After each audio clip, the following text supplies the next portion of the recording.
This is the Son of the Law podcast.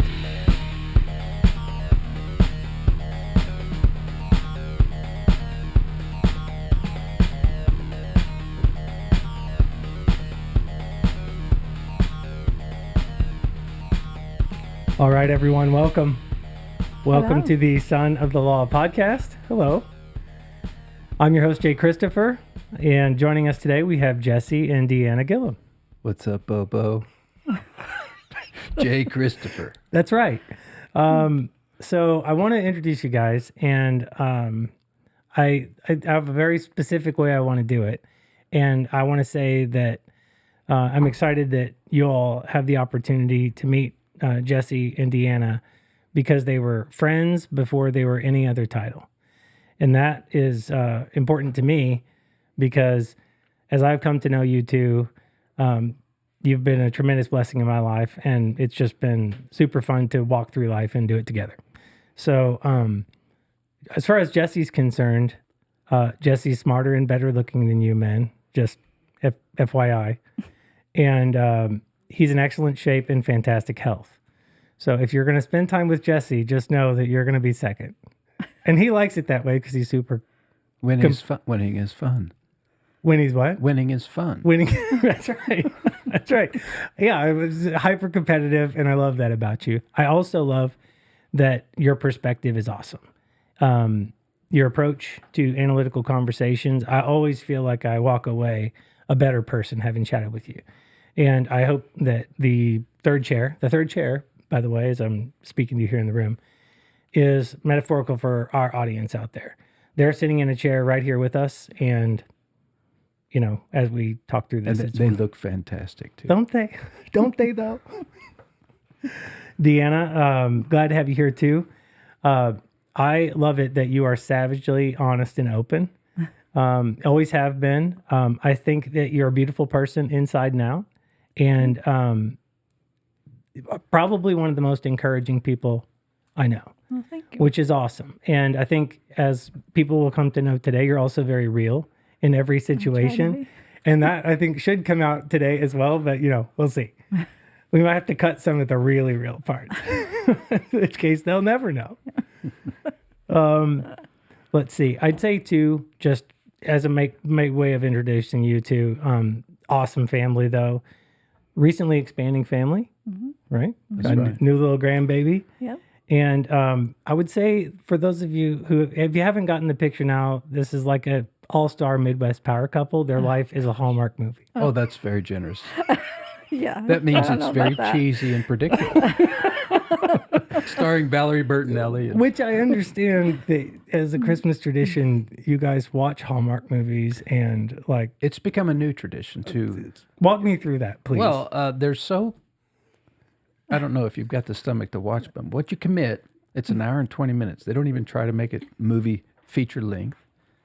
The set preparation is B budget at best. They're not trying at all. Not at all. And so you pause it, you make predictions about what's the thing that's going to have to be overcome, or what's his backstory that's led him to be so reluctant to fall in love again. It's wonderful. Or if it's a hot frosty, he's a snowman that's come to life, which we recently watched. We didn't on- watch that one, no.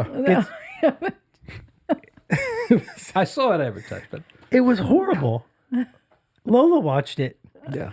And I found myself sucked into it, and I'm like, I know what's going to happen, but I can't. It's like a train wreck. You can't turn away, but Right.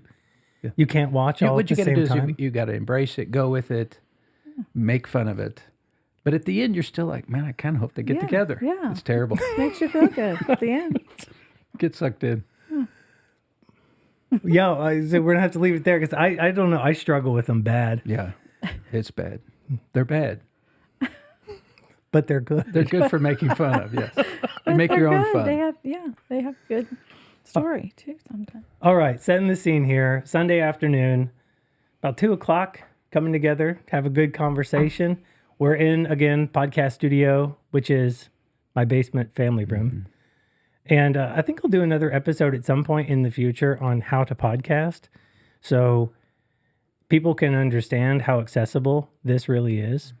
And also encourage people to try something new because I've learned a lot through this whole process. But when we say we're in the studio, and I really mean I'm just sitting in my basement living room. You look like you've given up maybe 14 square feet. Yeah, tiny little wooden wonderful. table and whatnot. But we can have a conversation in the comfort of our own homes and do it in a way that's fun and entertaining. And I don't know. I think it'll bring value to folks. So Sure. we'll see. Okay, so just introducing you guys a bit more. Can you talk about your ties to the Lawson community?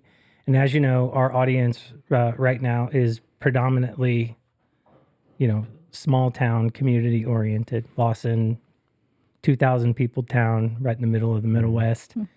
Actually, on during a recent conversation I had with you, Jesse, you were talking about how you were visiting another small town, and it looked, in demographic wise, it looked a lot like Lawson. And so that is the audience of this podcast, is to just say, hey, yeah, we're all here in the middle of the Middle West and talking the through. most important people in the world. Agreed. There's sure a lot. I think a lot of the world is made up of people just like this, right? I completely We've got our agree. Casey's, our Sonic. We kind of know each other. Everybody's a little bit of attached historically, and some of us are cranky, some of us are not. This is it. This is as good as it gets. It's a Hallmark movie. That's what I'm telling you. Exactly. Yes. I'm telling you. Okay, so what are your ties to the Lawson area, and or small this particular small town? How do you decide to make a living here? Well, I didn't decide to make a living here.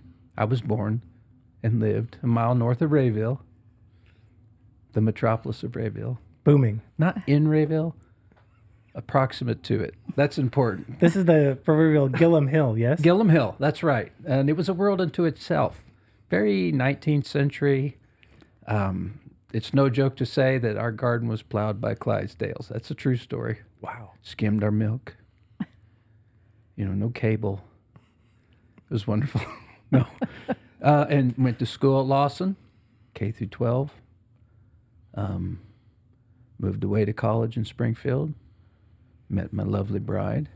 No intentions of moving back. But that's the thing about Lawson, isn't it? It's not a town you decide to live in. Everyone knows someone from Lawson, I've discovered. It's a hard town to leave permanently. Maybe. You go away and you find out, it's just kind of like everywhere else in the world. And, that was a pretty good place to raise kids. And it's not that I decided to move back, but ended up back here. Here we are. I think that's the story of a lot of people, probably. I imagine so. Yeah. Yep. Deanna, how about you? My ties to Lawson are strictly through Jesse. That's right. Yeah, we met there, and then he at college in Springfield, and then we decided to move back here to be close to family once we started having kids and job changes. That's what brought us here. Right on. Okay, and then just with respect to the community, how might people know you? I think they just mostly probably know me through having kids in the district, and then being out at Lawson Baptist is our home church. So I know a lot of people through there. Very good. Where were you born and raised? Did you say that? South of St. Louis. Okay. Yeah. Park Hills, Missouri. Okay. Another small town. Yeah, a lot like Lawson. Right. Then you met in college, and here you are. Yep. Okay. So we are trying to get to know people in new and exciting ways. So we've got the demographics now. We know a little bit about you. Obviously, I think people can tell we're friends and it's a good relationship. But you never really know someone until you know how they make a peanut butter and jelly sandwich. I have lots of thoughts on the issue. Well, this I is a listened very to your podcast with Lee. I'm anxious. I want to share them. I'm right. I want other people to know it. well. Let's have it. Okay, so how do you make a PB and J? First And of all, you Deanna, have you're to- up too. So I should defer to my lovely wife, but I can't help myself. I was raised on PB and J, so people can speak subjectively about peanut butter and jelly, and that's fine. Opinions are fine. You can have them, but a peanut butter and jelly sandwich, you eat them 2 at a time. Two. Oh, two. Too. And So it's how do you make peanut butter and jelly sandwiches? right. Okay. It's crunchy.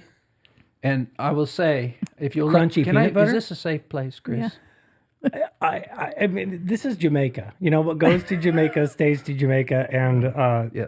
you know, at this point, The whole tens of our issue closest between- friends. Crunchy or creamy is a frustration to me. Okay, because peanut butter is peanuts, and those are crunchy. The fact that we have to have creamy also in the house is a problem for me, right? I don't want to ask my son, "Do you want crunchy?" Or creamy? I just want to make a sandwich, but we have to go through the extra step of accommodating people who don't like their peanut butter crunchy, and I don't understand why they would not eat it crunchy. Well, I mean, you could take this scenario to other forms of crushed or crunched things. So when we talk about Yes. you talk about jelly, you talk about jam, you talk about mashed potatoes. Yeah.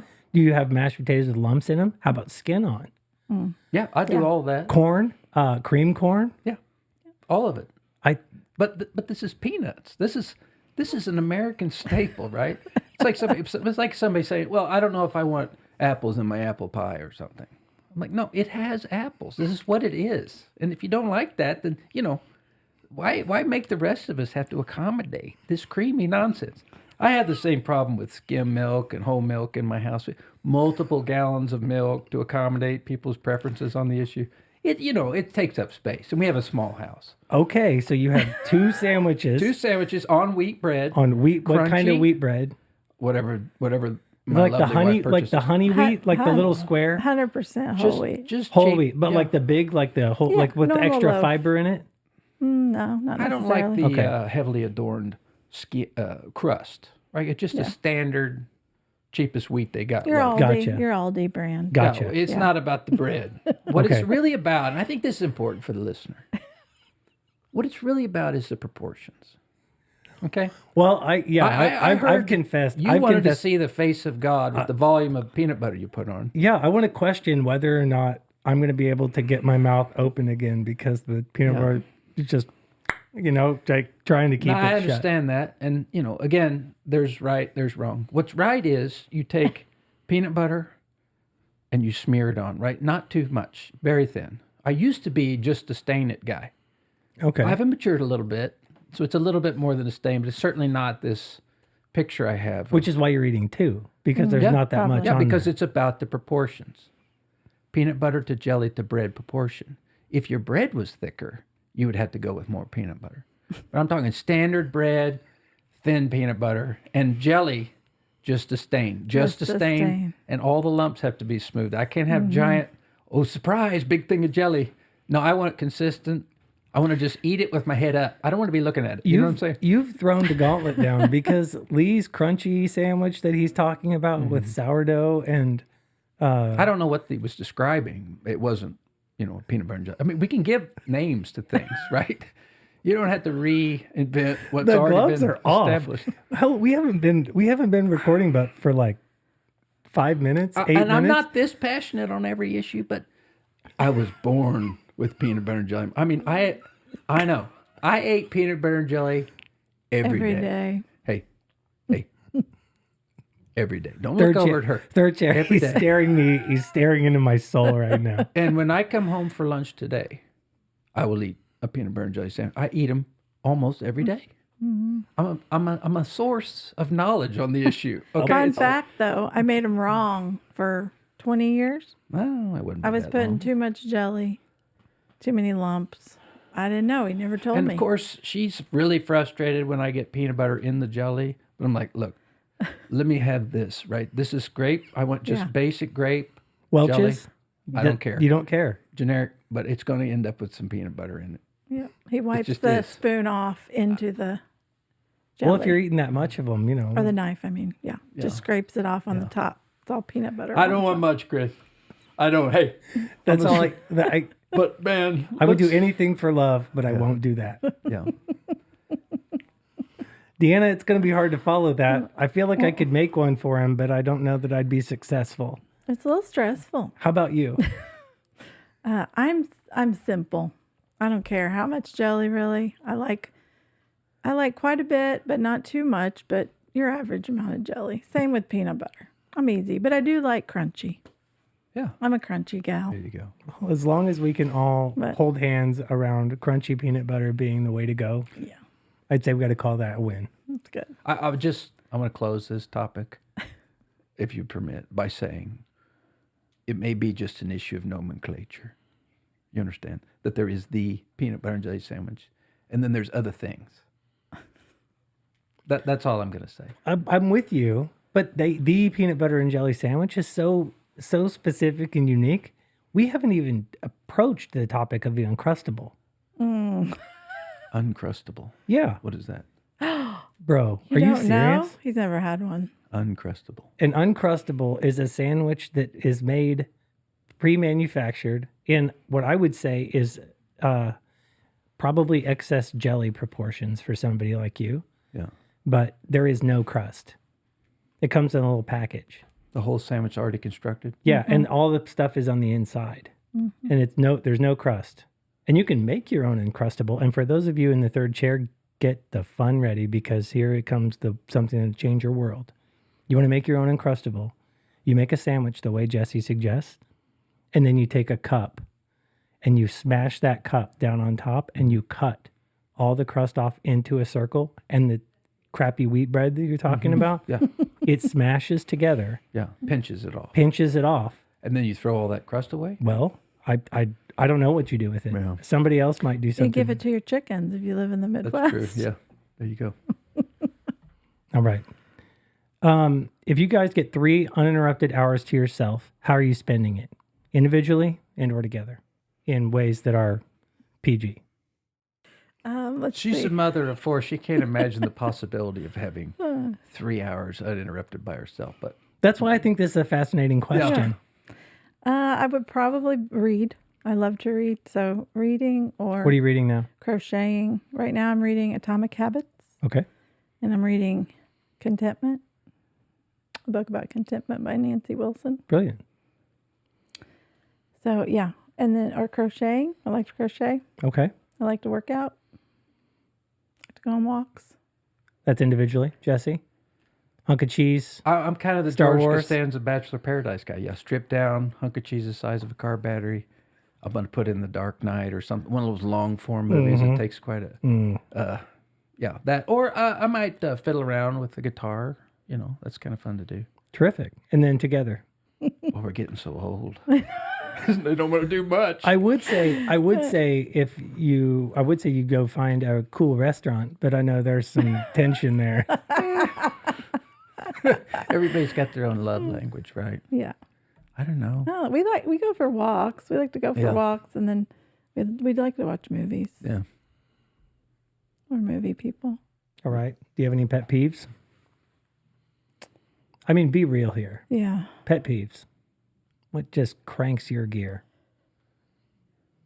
Do you have any that you are here Repeating myself. I don't know. That's not really a pet peeve, I guess. when people repeat themselves? When I have to repeat myself, that's not really a pet peeve. What'd you I say? was thinking about. Maybe I was thinking about with my kids. You know, when you're constantly repeating yourself. Okay. Let me think. You got some. You can think of something. So being tailgated. Look, I don't drive fast. Okay, I can. I don't have to. I don't want to, and I don't like to be tailgated. I do not like the lights left on in the house. Nope. I mean, I just don't like it.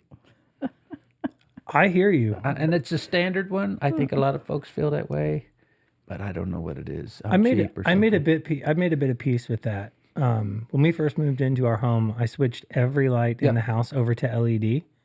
Yeah. So I spent my Father's Day gift one year to go out and spend. I spent my Father's Day money to replace them, so I wouldn't have to worry so much about. And it's peace. It's It peace was. of mind. Mm-hmm. Purchased peace. What else you got, pet peeves, babe? I don't know. I'm pretty laid back. She is pretty easygoing. What's the weirdest thing you've Googled lately? I'll just dead air is terrible, so I'll go while you're thinking. Yeah. Those pimple popper videos, I can't get enough. Yeah, I have watched those before. It's so satisfying when you watch that person just work for it, Mm-hmm. and then Yep. it releases, and you're They're like, touching on something there in the psyche. I need more of that. Yeah, no, I get it. I've seen them. Yeah. I like watching supercar, sport car videos. You know, to waste time.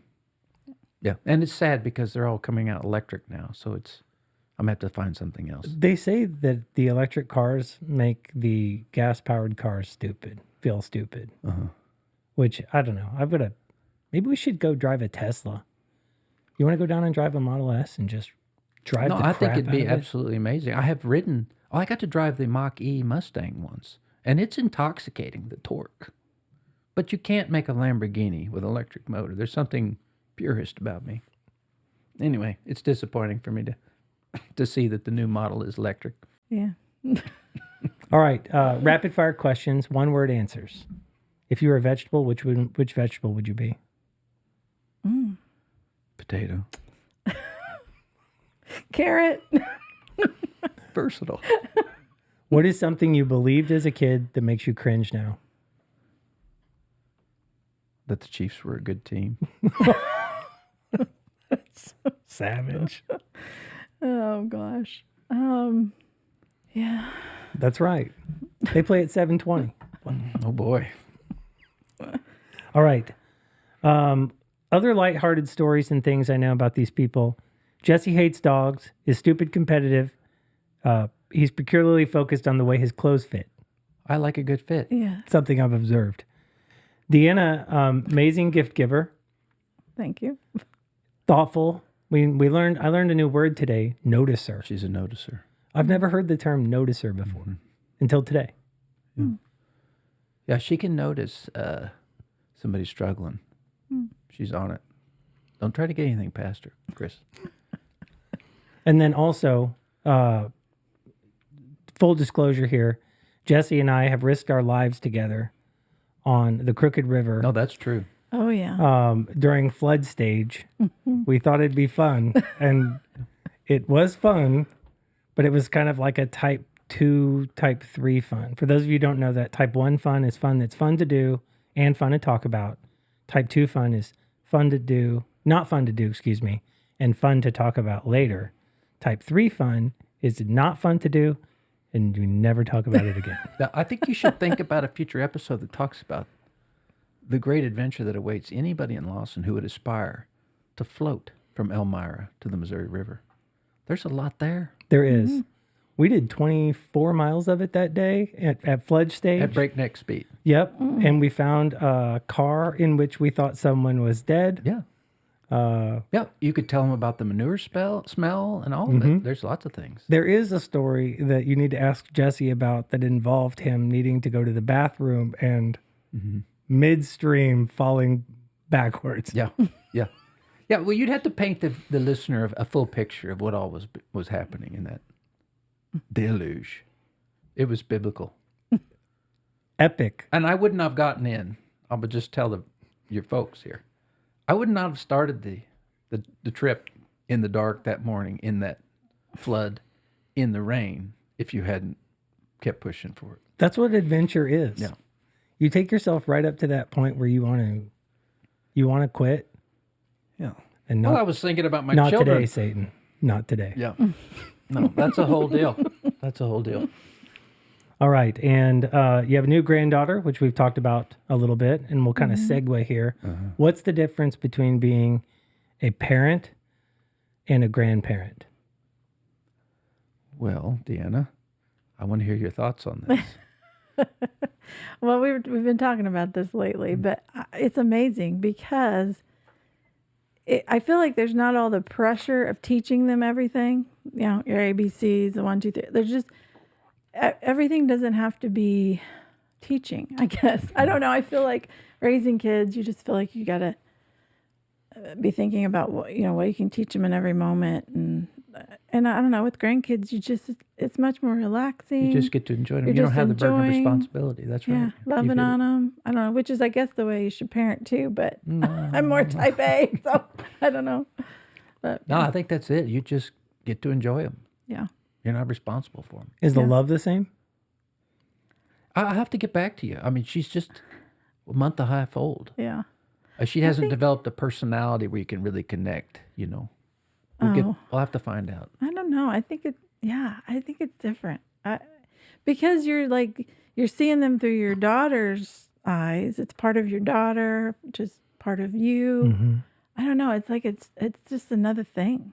It's hard to explain. Well, it's exciting. Something I'm looking forward to at some point. Yeah, yeah. it's amazing. I advocate for it. All right. Until then, let's talk a little bit about your family.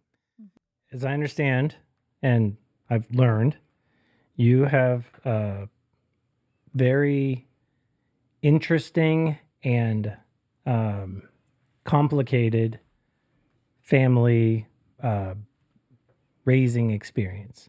Started with a baby, Emma, Mm-hmm. Yeah. who passed away Mm-hmm. as an infant. Mm-hmm. You have 2 biological kids, Mm-hmm. and then you have 2 adoptive kids. Yep. So I'd like to run through that with you and talk through that at length, that discretion you're comfortable with naturally, right? So can you share about your first child, Emma, and what that time of your life was like? I would just tell you there are many points of divergence between real life and a Hallmark Hall of Fame movie. And Emma was one of those. If you're looking for the happy ending, there isn't one. She died. It was a terrible thing, just horrible. And this woman right over here is a natural, God-blessed mother. You understand? I mean, she is a rock star mother when it comes to raising a child, noticing, as I say, all their needs, nurturing them and teaching them, preparing them for the world. She's a rock star. There's no getting around it. And so it's a tragic story. Emma is a tragic story. Our first child, it took us a couple years to get pregnant. And we were young and stupid, just like all young married kids, right down in Springfield, kind of away from family. Wonderful. Right? Found out we were pregnant and went through the whole pregnancy. And her other best friend that she grew up with had also gotten pregnant at the same time. And so we're doing this together. She was also in Springfield. That's awesome. And we would just watched home videos of all this stuff. And I'd forgotten that we'd even taken that much video back then. But the whole story is on video. And it's not a Hallmark Hall of Fame. Your listener needs to know this stuff happens, right? And you got to learn to take what the Lord gives you. And there we are at the, what do you call it? The baby shower. And it's all exciting and fun, right? Family comes down, have the baby. We knew it's a girl. Her name's Emma, right? No problems. Big baby. I mean, Emma's how big was she when she was born? 8:15. She was a bouncing baby girl, you understand? Head of hair on her. And then family's there, we're all excited. And the next day, right, the pediatrician comes in and says she has a significant heart defect, hypoplastic left heart, which is to say your left ventricle, The big, the big part that pumping pumps to the whole ventricle. body is just not there or undeveloped to completion or something. We have to fly her to St. Louis for heart surgery. Deanna's still recovering from having given birth. And from that point on, everything that you predicted, imagined, is just gone. Completely different. Totally gone. And you become your parents now, but you're also caregivers. And I don't know how much of the story you want to share. Well, Deanna, I want to go into one thing because at some point too, I'm thinking about the different roles, right? I mean, Deanna, you've had the baby, right? But at the same time, she needs care too. she needs care too, and that's the dichotomy I'm trying to work through in my brain now. Like you're the husband and the father. You've got a lovely wife to take care of and a new baby to caregive, and it was a hard decision to decide. Well, it wasn't hard for me. He wanted to stay back with me because I had C-section. Lots of labor. She was turned wrong, and then her heart kept plummeting during labor, so they did emergency C-section. But so he decided to go with her, which is what I encouraged him to do. From Springfield to St. From Louis Springfield. to be with him. So my mom stayed back and helped me, and they let me out a day early. So we drove up the next day. And you know what, babe? That's a good microcosm of what happens to many parents in this situation. So when you were in the hospital for months, and we were in the pediatric unit, seeing all these parents, and you're reading about these things, and this is the kind of thing that tears marriages apart, right? Yeah. And right from the start, this situation has me away from her, right at the moment where she just had major surgery, and I'm Springfield to St. Louis, right? Right from the start, there's this effort by the whole thing to kind of pull you apart. So that is one tough decision after another for months. That's right. I remember getting a little detached from the emotional connection of having a new baby. This was, I mean, she always had a feeding tube in her nose through the process. It was always medicine, always taking care of her, major reflux, you know, an elevated crib, heart monitors, all this stuff constantly. Yeah. We had a brief, 2-month window where she was just our baby at home after the first heart surgery. But we knew we had to take her back for the next one, you know. I don't know. It was kind of surreal watching this whole thing again. And it was, our older daughters were watching it with us. And that was interesting. You don't know the story. You weren't there, and you really can't. But it looked like other people going through it. Yeah. It's Watching like I them on forgot screen. Yeah. all the things we went That was crazy. through. Yeah. Okay, so I'm just realizing I think I had it wrong. I thought this was your first baby. It was. No, I'm talking about, so our older 2 daughters now were watching it this last Thanksgiving. video. The video of all this okay. happening Thank you. 25 years ago. I was thinking that your older 2 daughters were there and observed. No, I'm Okay, sorry. never Yeah, mind. we were I all had that sitting and wrong. watching this home video. Okay. You know, it's Hallmark Hall of Fame was last night. Tonight we're watching home videos. It was a totally different deal, you know. Real life. It's Family different. Stones type stuff. Yeah. Okay. I think the hardest thing was the second surgery, she lost oxygen doing a heart cath. Long story short, went ahead and did the surgery. That was all fine, but she was basically brain dead. So having to decide to take her off life support, and that was difficult. And then they said, you know, she'll gasp and then die. Well, then she didn't. She lived 7 days. So we're very thankful for that time with her. That week we got to spend with her in the And hospital. she was unplugged at With, that point. with no wires, nothing. I mean, we were just enjoying her for that week. So let me just put the timeline together quickly in summary to make sure I got it right. Had the baby, C-section, major heart issue, transfer to St. Louis from Springfield. You drive up, you stay back, you make it through the first surgery. She gets to come up. This is a month process. September. Yeah, we were up there a month. Heart month surgery, right? We're sleeping in Ronald McDonald House, right? And then we get to bring her home because it's a 3-part surgery, this whole deal. The next one will be in January. At 4 months old. So we have her at home from October through January. Okay. We got to take her back. Then you got to take her back. And Yeah. everything was going fine until the second surgery. Yep. You go in for the second surgery. They're doing her heart. doing that. They're doing her, checking her heart or doing blood Doing a pressure or test, something. The heart cath. And, you know, there's too much stress on her heart. Yeah. And she basically couldn't circulate her own blood, loses oxygen to the head. They do the surgery anyway, but she's not with us anymore, frankly. Okay.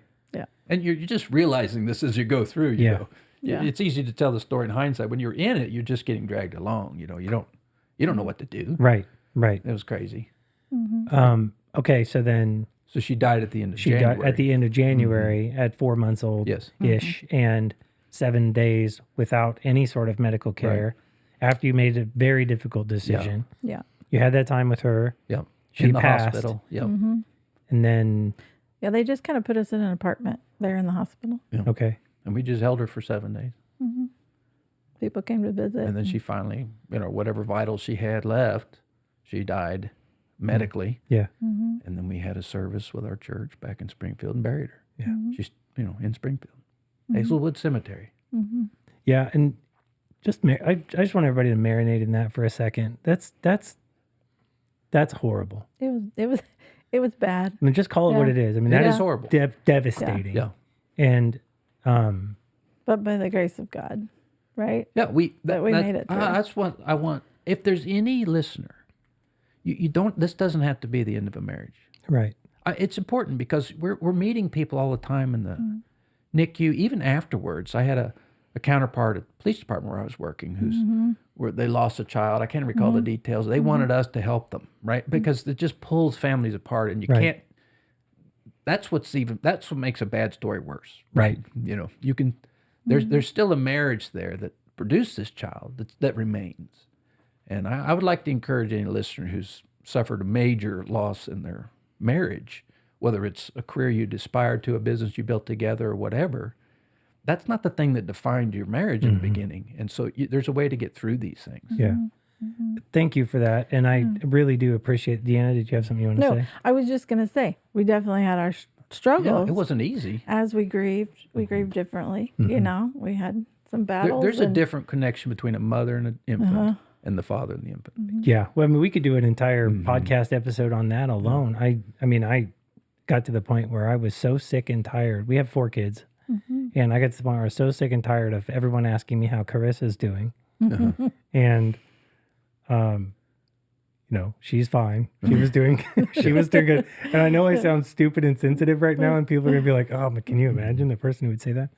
But like, there was a book that I read and wound up starting to give it to different fathers called Expectant Fathers. You know, and like the what to expect when you're expecting, and it systematically worked a way through a pregnancy for a husband or a dad to know what's going on and to find new ways to identify with the baby. And That's you good. know, Yeah, good. Yeah, she spends 9 months with that baby, Right. You know, physically. right, And there's something incarnational about real love and attraction, right? right, The other thing was, I had in my head that I'm a provider and a protector, and I couldn't protect this child. I mean, so I'm looking at it a little differently than she is, and that does create the friction, right? Sure. You're not crying at the same time as I am. You're frustrated about the different things that I am, but you know, there's a way through. Yeah. People need to know that. Yeah. wonderful. Well, okay, so you made it through that. Yeah, Let's talk about Isabel and Olivia. yeah. Yeah. Got pregnant with Isabel 4 months after Emma died, which was surprising because it took us over 2 years to get pregnant with Emma. So Okay. that was a gift. Okay. When she starts hankering for mashed potatoes, now this is not a joke. She's pregnant. Boston Market. Boston Market I mashed was having to potatoes. run to Boston Market to get her mashed potatoes. And then by the time like, we babe, had what's up? or Olivia, our third child, she goes, I need mashed potatoes. Like, you're pregnant. And I was. And she was. It was weird. Oh my But goodness. yeah, she was pregnant. Isabel, our second child. Wonderful girl. So how did you decide to have more kids after that whole experience? I mean, I think there, you know, to your point earlier, I think there are marriages that would have struggled to desire to the possibility of going through something like that again. How did you guys decide? Well, it was kind of a surprise. I mean, we knew we wanted more kids, but yeah. Yeah, there was no Definitely. resolution. Okay, we lost a child. We're not having children again. Okay. We had child We because of the wanted way to be a children are family. made. Yeah. And, you know, the Lord provided this pregnancy. Right. Isabel. Did you raise your biological children differently at this point because of the situation that you had with Emma? Yes. Like, did you look at parenting in a different Yes. way in light of losing the child Yes. first? I told Isabel, our oldest, who just had the baby, I told her that I think it helped me parent her because I wasn't worried about every little thing. I was just grateful to have her. Just grateful she was healthy. Great. So if she had me up all night, I didn't care. Yeah. I was just so thankful to have a healthy baby. There's a lot of young moms out there right now, I feel like, No. needed to hear that.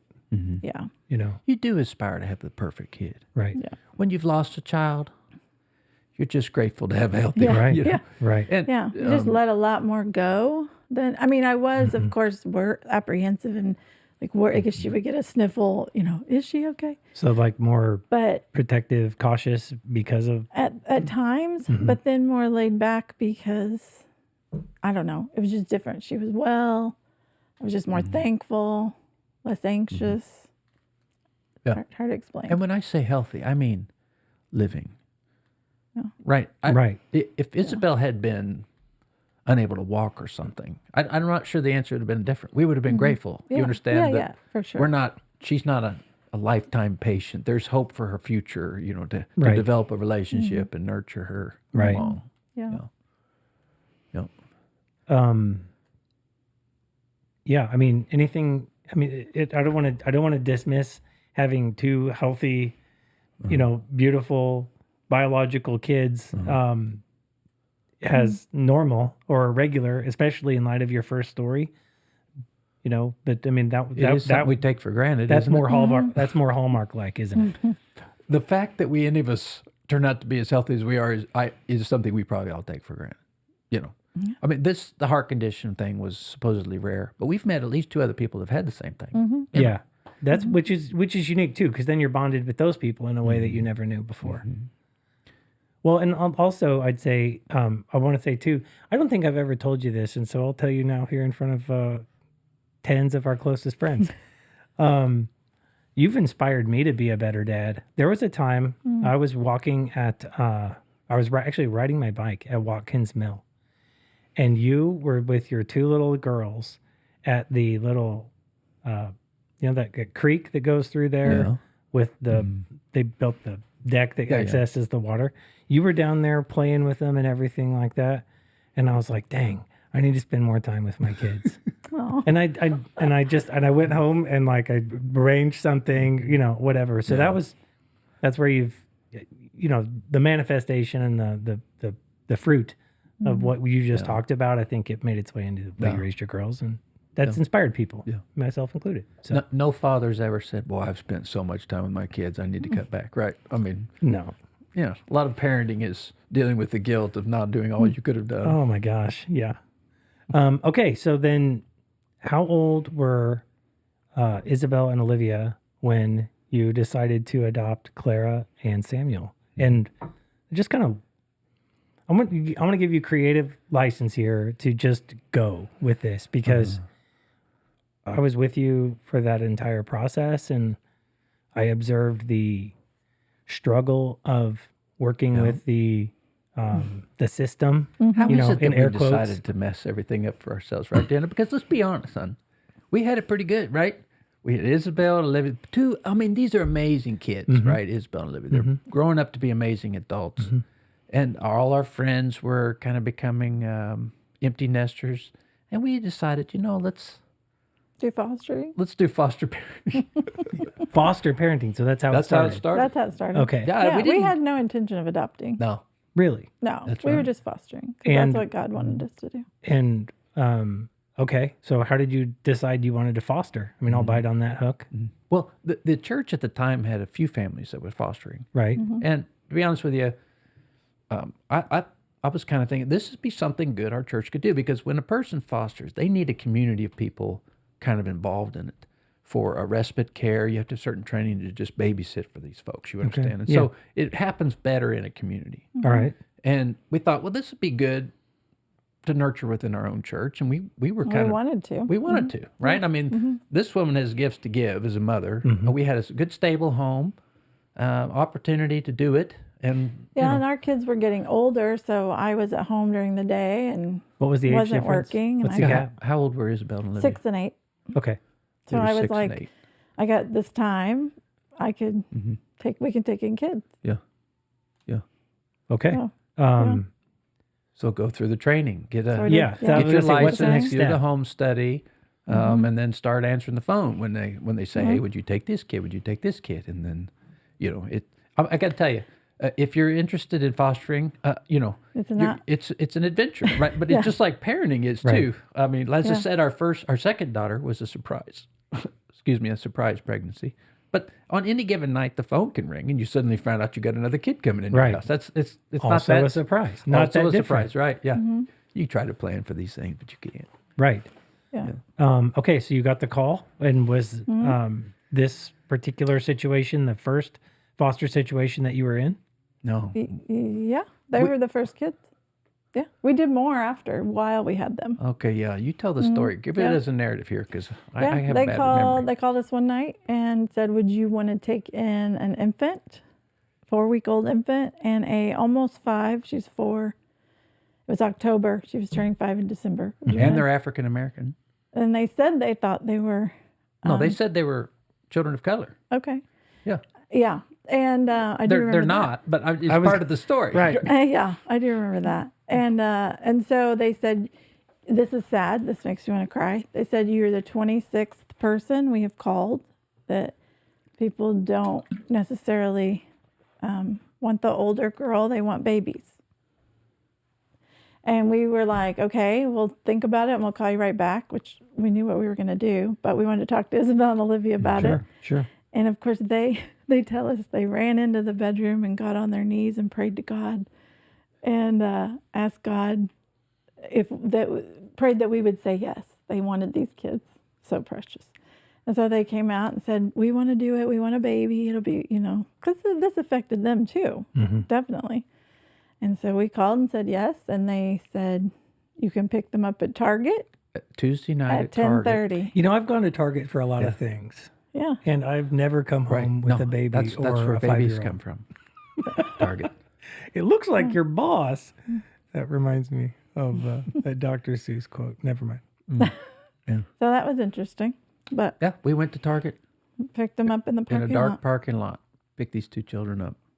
And I will also tell your listener, never bring an infant in your home unless you're prepared to keep them forever. That was going to be I was going to try to work it in there. At one point, I heard you say that you might lose the baby in some sort of custody battle, and you were prepared to, fight for the child. Chris, I went through all the emotions, including vigilantism and international flight, as the story unfolds about these children, right? And the difficulty, frankly, the difficulty that the state has to manage the people work job of fostering children. I'll just put it that way. The state is not good at managing people work. And that's what these children need, is good people work, right? It's very much box checking and a stricture to biology. Well, we got to get them with the biological parents. It doesn't matter what struggles those parents are having at the time. That's always the ambition, the goal. It can happen at any time. Meanwhile, you're trying to love on children that at any given moment they can and will take out of your home, and which you understand going in, but it hits different afterwards. It's never encouraging, right, to tell a person, well, you knew what you knew what you were getting into. It's not helpful. It's definitely it was a delicate balance because we have nothing but love for their mom, their biological mom, and I still have an amazing relationship with her to this day. I still talk to her and send her pictures, and so we encouraged and wanted them to go back with her, and did everything we could to help her get healthy. The goal was to reunite with her, and so we participated in that. Right. Yeah. And we wanted that for them because that's where they should be, with their biological mother, but it just didn't pan out that way. Yeah. So, but obviously we left them. So how long had you had them in foster care before you made the decision and you navigated the legal process to adopt them? It was 2 years-ish for both. Okay. Yeah, and they didn't happen at the same time. Yeah. Really? No. I didn't know that. Well, they have different biological fathers, and so there was a claim made by one of their biological fathers of a reunion with that person that delayed that child's ultimate adoption because they spent more time in reunification as a goal with this biological father, and then that was a disaster, but it set them at different time periods so the state's desire to keep siblings together, which I advocate for, was disrupted by the fact that they weren't full siblings with two biological parents that are same. And so it's very complicated, but we did not get to adopt them at the same time. Yeah. What a mess. Very messy. Yeah. I think all the foster stories are messy. Right. And it's just the particulars that are different. Right. But that is also what makes the love for a biological and or adoptive person peculiar.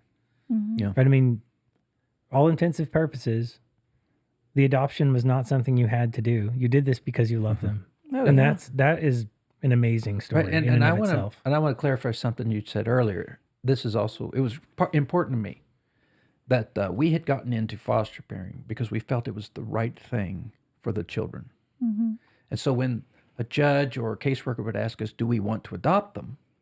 My answer was always, what's best for the child. It never was about what we wanted. Yeah. Right. And I always had that kind of conflict with the state. And I'm too philosophical and struggle in ways that other people probably wouldn't. Right. But Well, I mean, what's best for this kid? It doesn't matter if it's my house or somebody else's.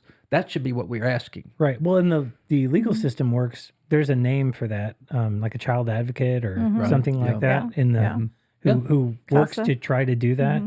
But it's difficult. It is very difficult. Yeah. It's One is hard a to job. keep that as a goal. Yeah, one is a job, the other is grounded and rooted in love. Yeah. And that is Yeah. I don't know, rarely are those two things aligned. Right.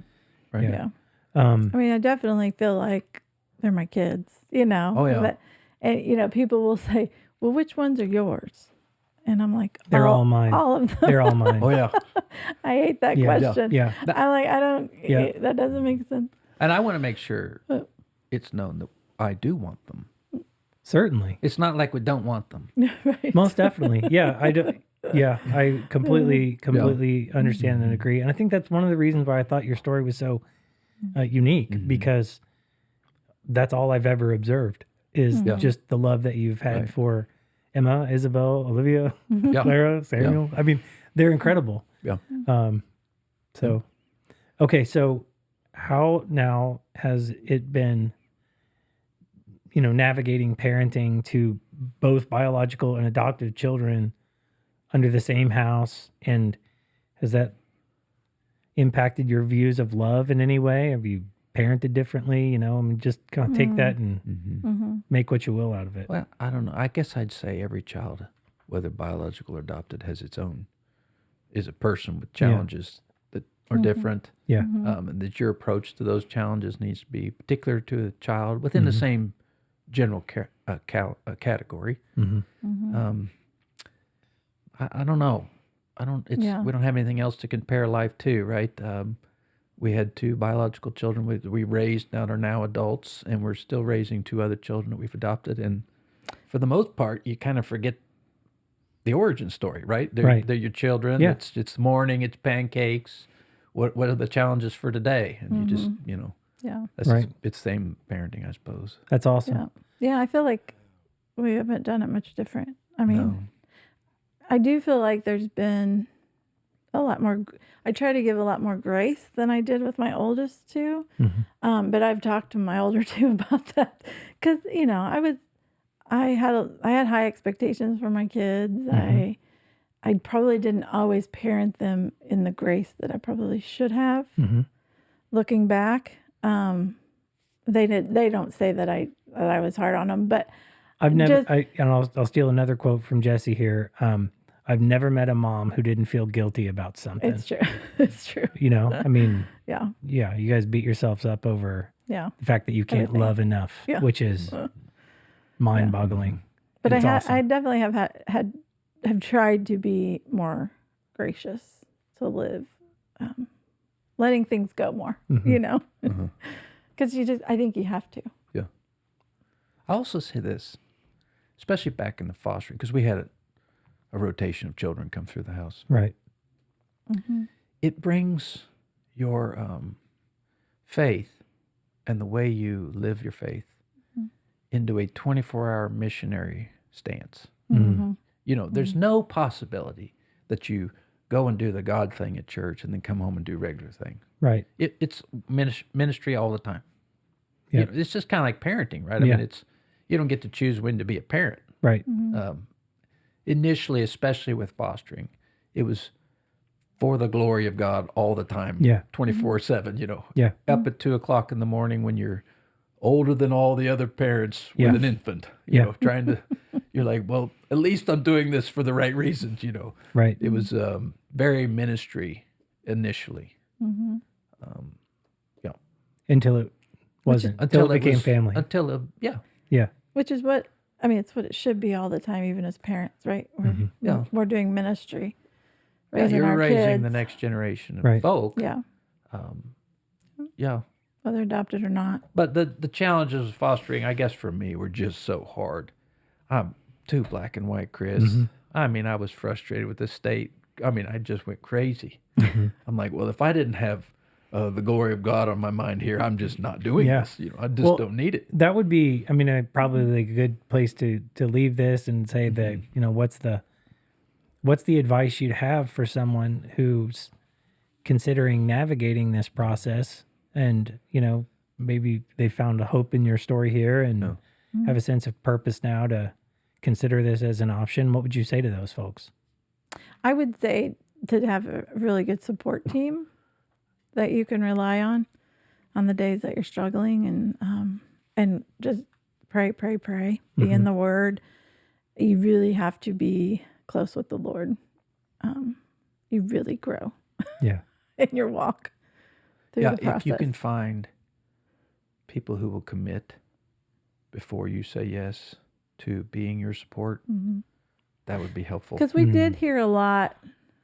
Well, I mean, you did sign up for this, and you knew what you were getting into when you did this. Like when you would try to share things, but we didn't know what we were getting into. We didn't know what we signed up for. Nobody knows how to. If you wait So- you wait to have kids till you can afford them, you'll never have them. Yeah. If you understood parenting before, There There's are some stuff that'll make your head conversations. spin. I'm gonna tell you something. There are conversations that only other foster and adoptive parents can have with one another. yeah, And if you're isolated from the opportunity to vent on a Monday or get support on a Tuesday, I think the challenges would be exponentially harder.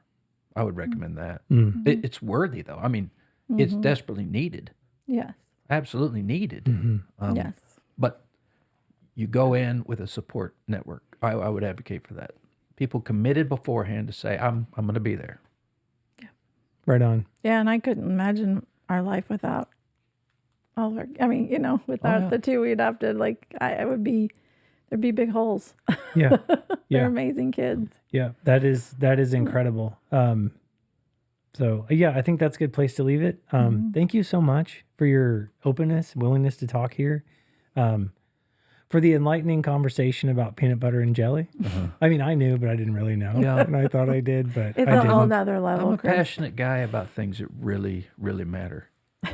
Well, I can see that because the passion for peanut butter and jelly, it carried right into the conversation about your kids. It was just a very natural conversation. So Yeah, well, they eat a lot of peanut butter and jelly too.